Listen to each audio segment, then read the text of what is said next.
estaba esa tarea de límites. Ahora vamos a hablar de algo importante. Criterio para no existencia de límites. Vamos a ver que es más sencillo probar que en la variable compleja que un límite no existe a que sí existe. Porque hay algunas dificultades para probar que un límite existe en la variable compleja. No es tan sencillo. Bien, entonces, ni tan directo como vamos a ver, ¿no? Bueno, ¿en qué consiste este criterio? Vamos a decir que si f tiende a dos números complejos L1 y L2, o sea, vamos a pensar que f, función compleja, tiene dos límites dependiendo de cómo se plantee, fíjense. Entonces, tiende a dos números complejos L sub 1 y L sub 2 y ellos no son iguales, ¿no? A lo largo de dos diferentes curvas o trayectorias que pasan por Z sub 0, es lo único que es igual. Las dos trayectorias pasan por Z sub 0. Entonces, si esos límites no son iguales, decimos que el límite cuando Z tiende a Z sub 0 de f de Z no existe. Vean. Probemos con una función que es Z entre Z conjugado y vamos a calcular el límite cuando Z tiende a 0. Por supuesto sabemos que no existe, pero lo vamos a demostrar y lo vamos a aprovechar para decir lo que nos importa respecto al criterio de no existencia de un límite. ¿Por qué sé que no existe? Porque pues vamos a dividir entre 0 y eso pues no está definido tampoco en los complejos. Consideren ustedes que Z es el eje real, o sea, X más Y0, ¿no? La parte imaginaria es 0 y X, ¿no? Z igual a X. Calculemos entonces el límite cuando Z tiende a 0 de Z entre Z conjugado es igual al límite cuando X tiende a 0, ¿verdad? Porque Y desaparece aquí, ¿verdad? Porque solo consideramos el eje real. Entonces, X más Y0, X menos Y0. Y el límite se convierte en algo así, límite cuando X tiende a 0 de X entre X. Como ninguna X es exactamente 0, podemos hacer esa división.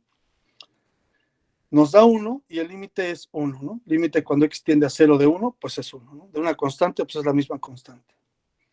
Ahora cambien y digan, ahora voy a pensar en solamente el eje imaginario, no hay números reales aquí. O sea, la parte real es 0.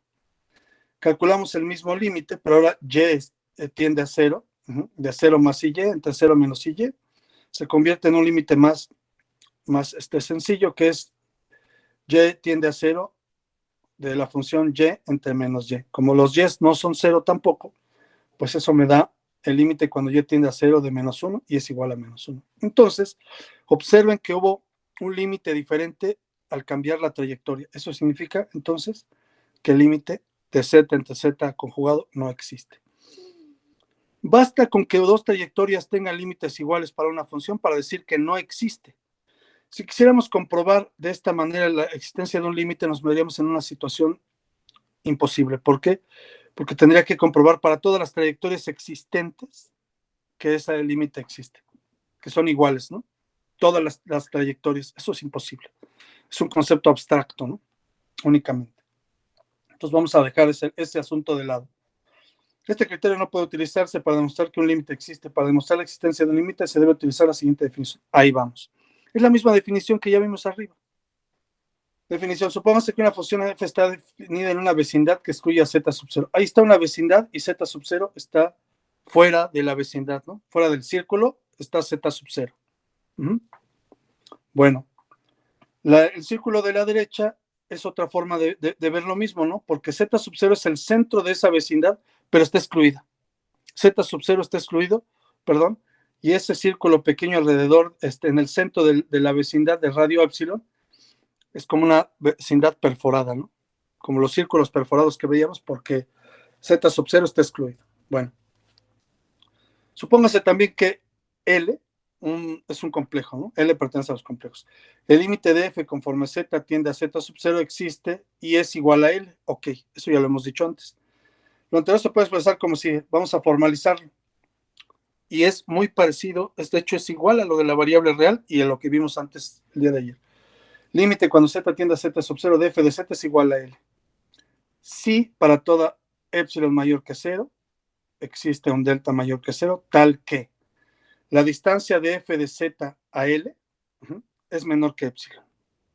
Siempre que se cumpla que la distancia de Z a Z sub 0 es mayor que 0 y menor que delta. Ahora, si yo establezco que epsilon es muy pequeño, tan pequeño como sea posible, estaré esperando que delta también lo sea.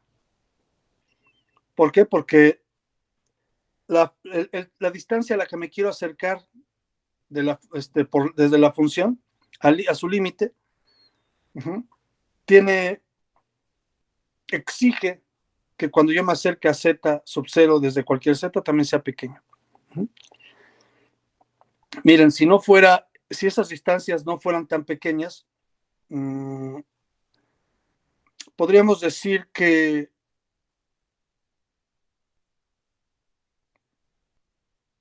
la aproximación que estamos buscando al límite, pues no es muy exacta, ¿no? Tiene que ser exacta cuando la diferencia entre el f de z y l sea muy pequeña. Si no exacta, una muy buena aproximación. Creo que esa es la forma correcta de expresarlo.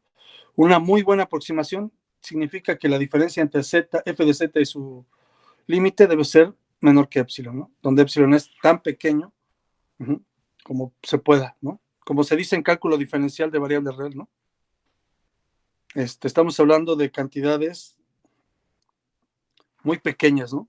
La variación, cuando hablamos de una derivada, es una variación infinitesimal. Bueno, aquí también estaremos pensando que epsilon es una cantidad infinitesimal. Bueno, vamos a hacer una demostración de la famosa demostración epsilon delta, pero antes debo decir lo siguiente. Pregunta, ¿qué evento sucede primero? ¿Que f de z menos l en valor absoluto es menor que epsilon o que z menos z sub 0 en valor absoluto es menor que delta y mayor que epsilon? ¿Cuál sucede primero? ¿O cuál condiciona a cuál?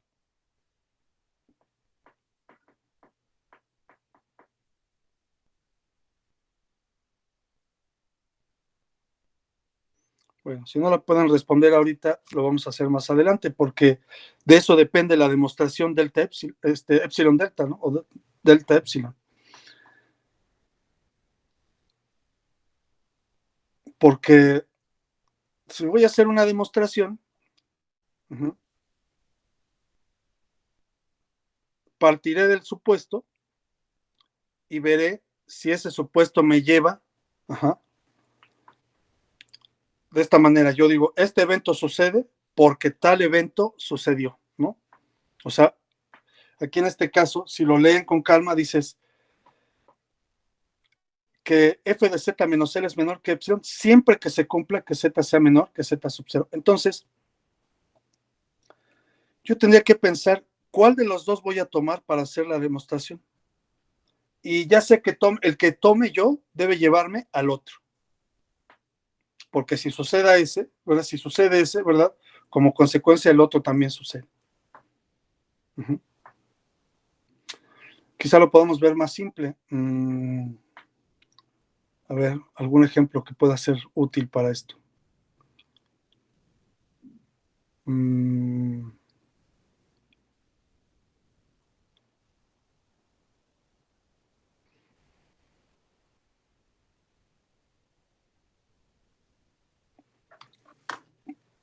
Quizá pueda ser así.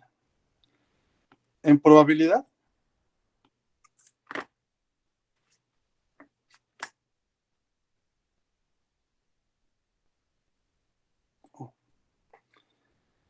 no tiene. Bueno, mientras, en probabilidad, ¿recuerdan ustedes la probabilidad condicional? Probabilidad de A dado B. Entonces, para que suceda A sucede dado que B sucede. A sucede dado que B sucede, ¿no? Esa es la probabilidad de A dado B. Por eso dices A dado B. O sea, A sucedió dado que B sucedió. Aquí, ¿cuál sucedió primero entonces? ¿Cuál es A y cuál es B? Podríamos decir que f de z menos L es A. A sucede dado que siempre que se cumpla que z menos z sub 0 es menor que delta, ¿no? ¿Ok? Entonces observen. Vamos a tomar un ejemplo para hacer esta demostración. Entonces decimos el límite cuando z tiende a 1 más i. ¿De qué función? De la función 2 más i por z. Y ese límite es 1 más i3. Si ustedes hacen la sustitución, no hay ningún problema, se van a dar cuenta que es cierto. Pero vamos a usar la demostración epsilon delta para confirmar. ¿Qué dice la demostración? Vamos a sustituir y ahora en lugar de decir z, límite de z, cuando z tiende a z sub 0, decimos z tiende a 1 más i. 1 más i es z sub 0.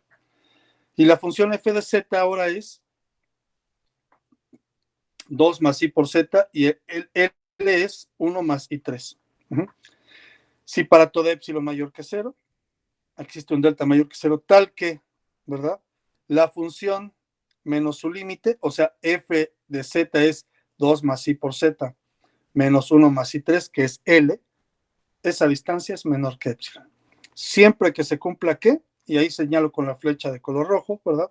Z menos Z sub 0, que en este caso es 1 más I, es menor que delta. ¿Qué es lo que se busca? Un delta mayor que 0 para un epsilon mayor que 0 dado. O sea, yo digo cuánto me quiero acercar al límite desde la función, y entonces encontraré un delta que corresponda a ese epsilon, ¿no? Bueno, estos 5 puntos me dicen qué es lo que estoy diciendo. Observen que yo estoy partiendo de la distancia de f de z a L menor que epsilon. Entonces, al desarrollar, yo voy a demostrar, ¿verdad? Que si que eso existe, dado que z menos z sub 0 es menor que delta y mayor que 0. Vean.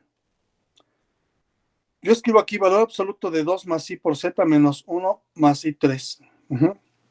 Eso, observen que ahí pongo f de z y L para recordar de dónde lo estoy sacando, ¿no? Bueno, voy a hacer lo siguiente. Voy a factorizar 2 más i, o voy a dividir adentro del valor absoluto entre 2 más i. Y multiplicar, ¿no? O sea, factorizo el 2 más i y tengo ahora dos valores absolutos. El valor absoluto de 2 más i y el valor absoluto de z menos 1 más i3 entre 2i. Es el álgebra que se acostumbra en esta demostración. Hay que calcular ese cociente y ese cociente resulta que es 1 más i. Bueno.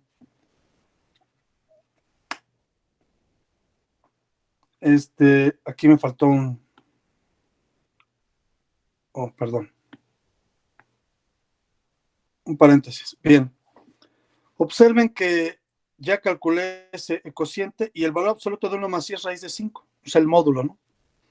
Ahora tengo módulo de 2 más i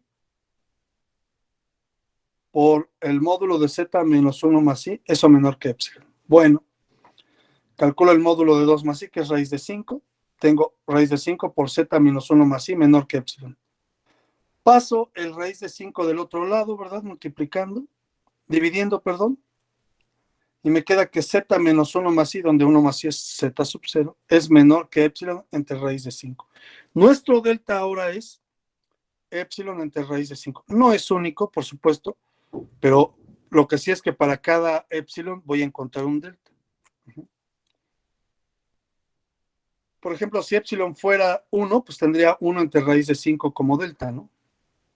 Pero 1 es muy grande, podríamos decir, ¿qué tal si epsilon es un centésimo, ¿no? Pues ahí tendría un centésimo entre 1 entre 100 por raíz de 5, ¿no? Sería delta. Bueno, entonces, dado de epsilon mayor que sea delta, igual a epsilon entre raíz de 5. Bueno.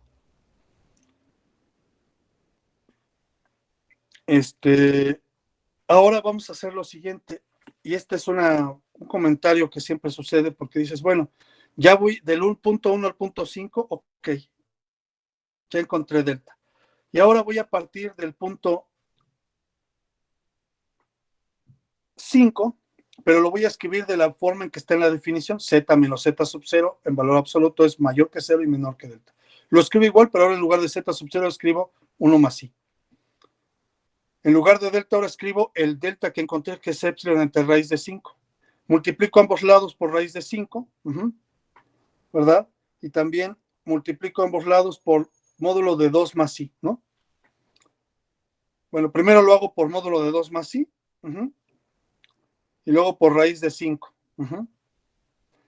Ustedes se van a dar cuenta que si hago esas dos operaciones, me voy a encontrar con que regreso a donde partí en el numeral 1, ¿no? F de z menos 1 más i menor que epsilon. Observen.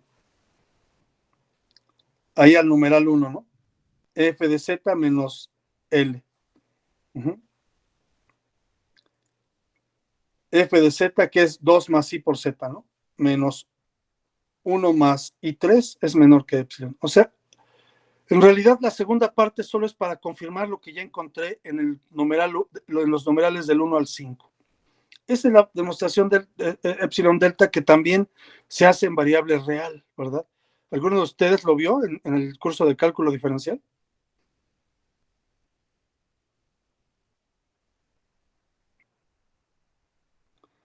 A veces ya Parece muchos... que sí, profe. ¿Sí lo vio? Sí. Sí. Es una... Algunos profesores ya no les gusta verlo tanto, otros profesores sí, todo depende del profesor, ¿verdad? Yo lo que creo es que se debe al menos mostrar, como eso que decían muchos profesores, ¿no? Al menos una vez en la vida lo tienes que ver. ¿Por qué? Porque es una demostración formal de la existencia de un límite, ¿no? Aunque no es muy práctico, pues puede ser una herramienta a la que puedes recurrir para una situación dada, ¿no? Y debes saber de dónde se origina, ¿verdad? El que tú puedas demostrar la existencia de un límite. Claro, si por ejemplo ahora la función fuera, en lugar de, nosotros usamos una función muy sencilla, ¿no? Esa es nuestra f de z. Pero ¿qué tal si ahora f de z es igual a e a la z por el seno de z? ¿Será posible hacer la misma factorización que hicimos anteriormente? Muy probablemente no. Quizá no sea tan fácil trabajar algebraicamente esa función para encontrar lo que encontramos con el otro ejemplo. Ustedes se pueden dar cuenta de lo que estoy diciendo porque todos los ejercicios, ejemplo de los textos, en donde se hacen demostraciones de tipo epsilon delta, son ejercicios muy, muy a modo. Bueno, la demostración epsilon delta muestra que la definición de límite no es útil. O sea, no podemos usar esa definición de límite para demostrar la existencia de un límite. Vamos a hacer entonces lo siguiente. Bueno, salvo que haya alguna duda o comentario. No, profe. Todo bien. Bueno, continúo. Parte real y parte imaginaria de un límite. Vamos a suponer que ahora expresamos f de z igual a u, función de x y y, más i, b, función de x, y. Z sub 0 es un punto determinado, ¿verdad? X más 0 más y sub 0. O sea, es la forma de un número complejo. La forma cartesiana de un número complejo, ¿no? Y además que el límite, ¿verdad? Será u sub 0 más i sub 0. Un número complejo otra vez, ¿no? Entonces, fíjense, ahora lo que vamos a decir es lo siguiente. El límite de f de z, cuando z tiende a z sub 0 es igual a l, sí, solo sí que necesito conocer la parte real y la parte imaginaria de una función.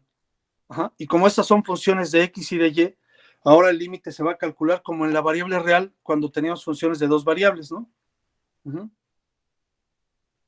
Entonces, el límite cuando x, y tiende a x sub 0 y sub 0, un punto determinado, un par determinado, de u, que es función de x, y, es igual a u sub 0. Y lo mismo para b. Entonces, si esos dos existen como límites, el límite existe. Observen aquí la sencillez de este teorema, que no estamos demostrando, pero lo poderoso que es. Me garantiza la existencia de un límite cuando yo, de forma práctica, claro, siempre y cuando los dos límites existan. Si uno de los dos no existe, el límite de la función no existe. Ejemplo, tomen ustedes la función z cuadrada más i y el límite cuando z tiende a 1 más i. Z ya sabemos que tiene la forma, ¿verdad? De x más y, forma de los números complejos, cartesiana. Sustituimos en la función y ya hemos encontrado parte real y parte imaginaria. Entonces la parte real es x cuadrada menos y cuadrada y la parte imaginaria es 2xy más 1. ¿Cómo llamamos a u y a b cuando estábamos haciendo mapeos? ¿Cómo les dijimos? ¿Recuerdan?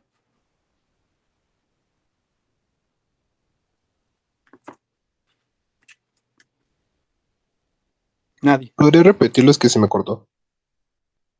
Bien, no hay problema. Las funciones u y b, que entre otros son la parte real y parte imaginaria de la función f de z, también las llamamos de otra manera cuando estábamos haciendo mapeos. ¿Recuerdan cómo les llamamos?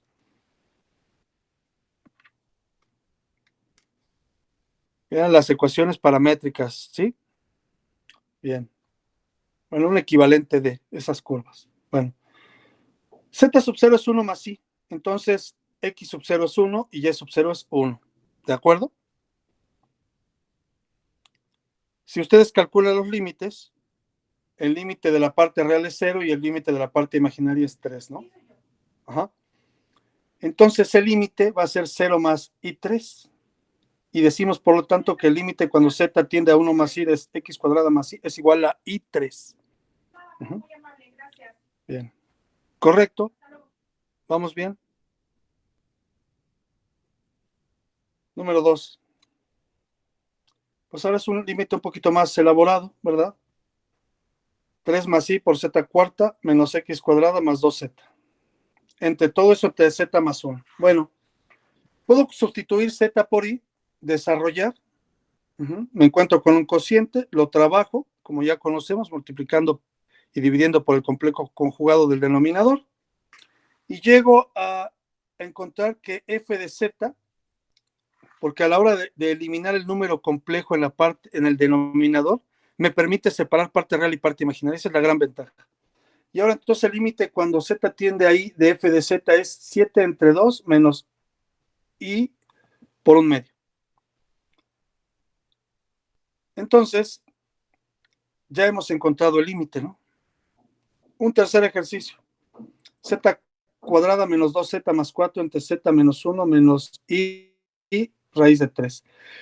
El polinomio que está en el numerador, z cuadrada menos 2z más 4, se pueden obtener sus raíces, como acostumbran ustedes obtener las raíces de los números, de los polinomios reales. O sea, la fórmula, la famosa fórmula para las funciones cuadráticas, los polinomios cuadráticos. Obtengan las raíces, como ya saben ustedes, ¿verdad? Bueno, ¿alguien tiene duda de cómo se usa esa fórmula?